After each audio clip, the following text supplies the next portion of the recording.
Hello and welcome. Today we are in the Tier 10 German Submarine. We're playing Ranked.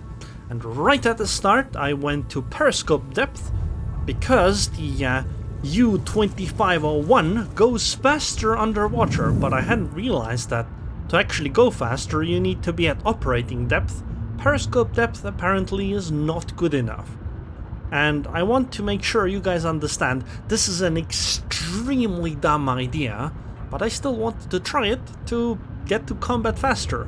It is an absolute waste of my battery time, but the submarine is slightly faster. I mean, I got to this position probably a good 5 seconds earlier. I did waste like a minute and 50 seconds or something of my battery, but hey, I got here 5 seconds faster. Totally worth it. Anyway, we're playing Ranked. I am finally at the end of Silver, so I can play these Tier 10 submarines, and I've been quite enjoying playing submarines. It's actually really interesting. Far more interesting to play against real players than it was in any of the tests before, because players play differently. The plan here is to, well, earlier I wanted to go and try to ward off the Daring from the sea cap, but because the Daring already left and we found the Balao, the enemy Tier 10 submarine, the American one over here, I'm gonna try to go after the submarine instead. I'm gonna dive to operating depth, that way we'll be fighting underwater. I don't have to worry about battleships firing their guns, although I do have to worry about ASW planes. Okay, the Balao is there. Wait, she's using damage control party. You see that little thing under the submarine? Any ship that's using damage control party has that, which means that she has used her damage control party. So what we're doing right now is pinging the submarine, and this will mean that the torpedoes will home in on the submarine. You can use damage control party to reset the homing on the section of your ship, but if you've already used it, you don't have that option. We had 2 tarps, and I'm pretty sure she's gonna get hit by at least, well, 2 more, because she doesn't have anything to turn the torps off.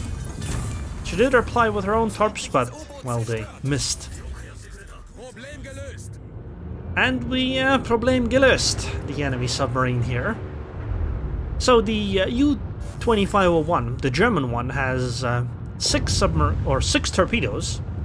They are all forward launched and they all load at the same time. The American one also has 6 torpedoes to the front and 4 to the back. However, the American ones only load 2 torps at a time at the front and 2 torps at a time at the back. So if you fire all 6 at the front, one set of 2 torps has to load, then another set of 2 torps has to load, and then another set of 2 torps has to load. But they do have a faster load time. So right now I'm just getting away from the enemy, because that Daring would be kind of dangerous. I don't think destroyers are extremely dangerous, but they are fairly dangerous. It seems that they have a Yamato that's pushing, so I'm gonna just sit here and get some pings on her and then launch my torpedoes. I also try to go sideways, because enemies are using ASW planes, and the important thing to remember is that they drop depth charges in a line, right? So if you go perpendicular to that line, you can usually get out of them and not take much damage, if any. Okay, the Yamato has used damage control party. However, the torpedoes were already homing in, so there's a chance they might still hit the Yamato. Usually it doesn't happen, but it's oh no, it absolutely looked, yep, hello to 4 torpedo hits. Even though she has used Damacon earlier to avoid the lock-on. Which is funny because now she's flooding because her damage control party ran out. And that's pretty much it for that Yamato, so we're gonna go against this other Yamato over here. 8.4 kilometers, we can absolutely go after her. One thing to keep in mind when you're playing a submarine is that you need to check the minimap once in a while, because underwater the map looks a little different and you can get confused a little where you can and cannot launch your torpedoes at. Because if the ship is heading in a direction which puts an island between the torps and the ship, then your torpedoes will quite often just run into the island. Also, obviously, you can launch your torps from a depth as well. So there are effectively 4 depths. You have the surface, then you have periscope depth, then you have operating depth, where I am at right now, and then you have something called maximum depth. When you go on that deep, then you can't see any of the ships on the surface anymore, and thus you can't really launch torps at them, or at least you can't lock on with torps, but I suppose you might still be able to launch them. Operating depth is something where you're actually visible if planes are above you, and that's where you can take a lot of damage from depth charges and stuff. And that's where you usually sit at when you're doing, well, combat. But of course, there's no reason to waste battery. I have 1 minute and 30 seconds on my battery still left. Right now, there's nothing threatening me, so I might as well sit on the surface and let my battery recharge a little bit. I'm gonna try to do another strike on that Yamato, make sure that she actually sinks. I have to wait for my torpedoes to reload. I mean, the ping should be really easy. Yamato can't really run in this situation.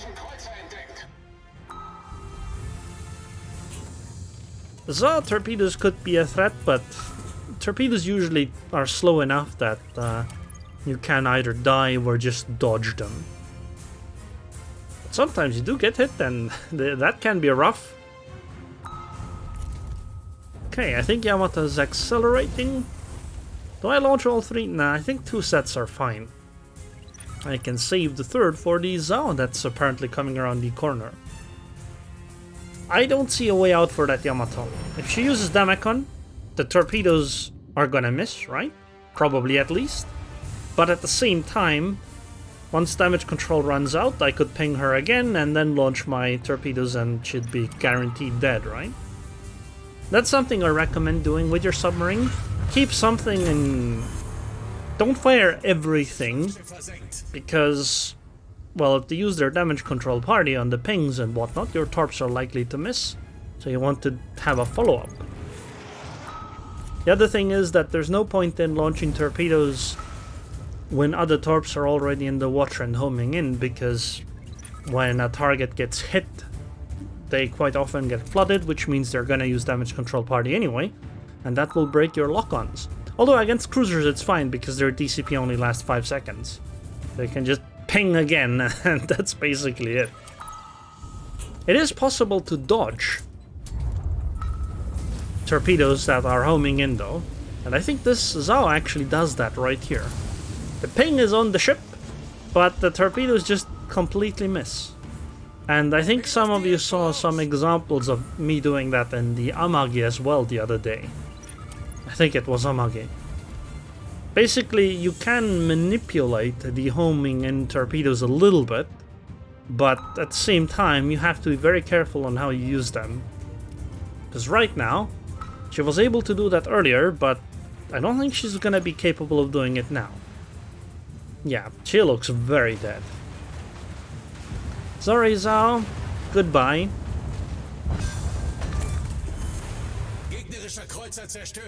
Okay. Time to go after that Ohio, I guess. Although, do I even want to launch right now? She's gonna be behind the island, right? I guess I'll just ping. One thing I like is that if you just ping spam ships, sometimes they just use damage control parties for basically no reason, and it's pretty funny. Because then somebody on my team hopefully gets a fire on them and they feel really bad about using that. Wait, actually if she's stuck there, I think the torps can all just go, right? I think I might just be able to launch the torps. All of them, because if she reverses, she should get hit by all of them. But let's just make sure that she actually triggers her damage control party, and then we do the follow-up. Ah, she maneuvered a little bit, so it's hard to set double pings again. I guess I'm just gonna stop here at operating depth. Oh wow, one of the torps actually missed. That's actually quite common, I find, where half the torpedoes just miss even on a battleship. It's a bit annoying, but it happens. And I guess we'll just reverse here, especially since the Grossa Kaufast and the Ohio are both coming from the same direction. I mean, if necessary, I can obviously just go further underwater. I don't think the Grossekofest has ASW, and I know the Ohio does not have ASW planes either, so neither of those ships can do anything to me once I am at operating depth. If I am at periscope depth, they can just shoot their guns and I'll take a lot of damage, but here at 25 meters, I should be fine. I'm wondering which target I should go for now. Should I go for the... Yeah, let's go GK, because she is showing so much side here. And they are far enough that I should be able to just launch from here. Second ping would be nice. Oh, she used damage control party! Oh, this is perfect! I mean, not for this strike, but it's perfect for the next one. Well, I suppose I could go after the Ohio. I mean, she still gets hit, though. It is during the damage control party, though, which means no flooding is possible, but we're gonna do a follow-up in a moment. But right now is when I realized that I actually messed up. See, these are two ships that literally cannot hurt me. And if I just run, we are guaranteed to win, or at least give me a lot more time. But I decided to, in my infinite wisdom, to sit next to them instead. And now my battery ran out, and in 15 seconds I am going to surface. Or start surfacing. And then I'm gonna get absolutely wrecked by the secondaries of the Ohio. That's very unfortunate.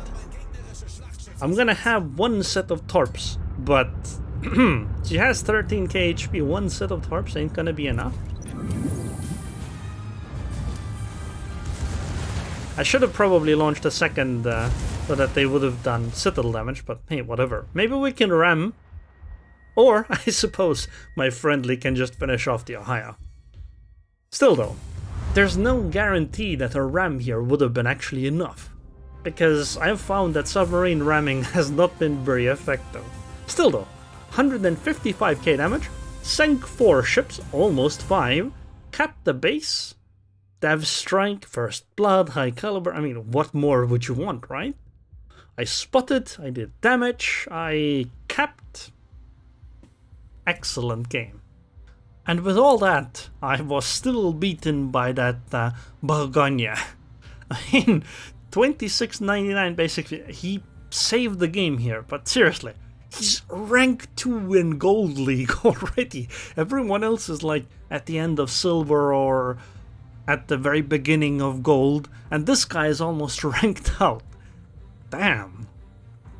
But everything we did still got outdone by that one single burger.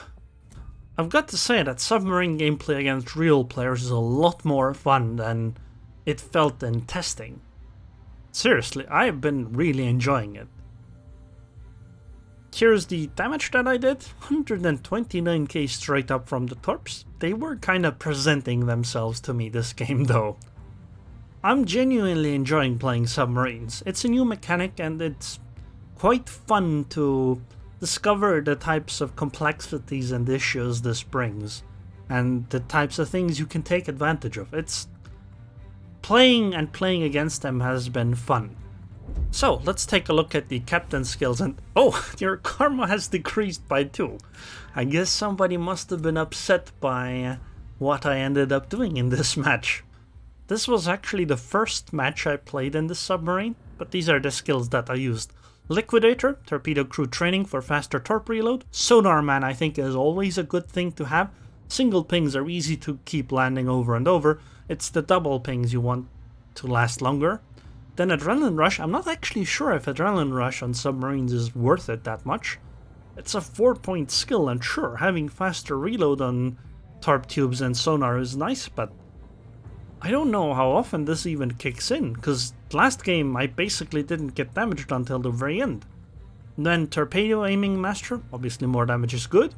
Then I use Improved Battery Efficiency. I don't know if I should take this skill or if I should take Enlarged Propeller Shaft. Both of these only activate when you're at 25% or less maximum dive capacity. One of them gives speed, the other one makes your battery last longer. So, last longer when you're spotted. So I'm not really certain which one to go for. Here I went for battery, but speed seems pretty good too. And then last, Superintendent, because it gives you an extra charge of the battery skill on the Y key. Upgrades wise, I use the torpedo tubes one, mostly because the torps have an 80 something second reload time. Even with this it's 72 seconds. Dive capacity is nice to have, battery charge that is, but I think torp tubes, it's better. Then I use submarine steering gears on both of these slots, just to get faster rudder shift, etc. In the third slot I use sonar. Don't use this dive capacity modification one. This is a trap, I think, because it only gives you like 5 to 10 seconds extra time underwater, because this only works if you're being spotted. So definitely not recommended. So either go torpedoes or go sonar modification. And I think the torps are already fast enough, so sonar speed is better.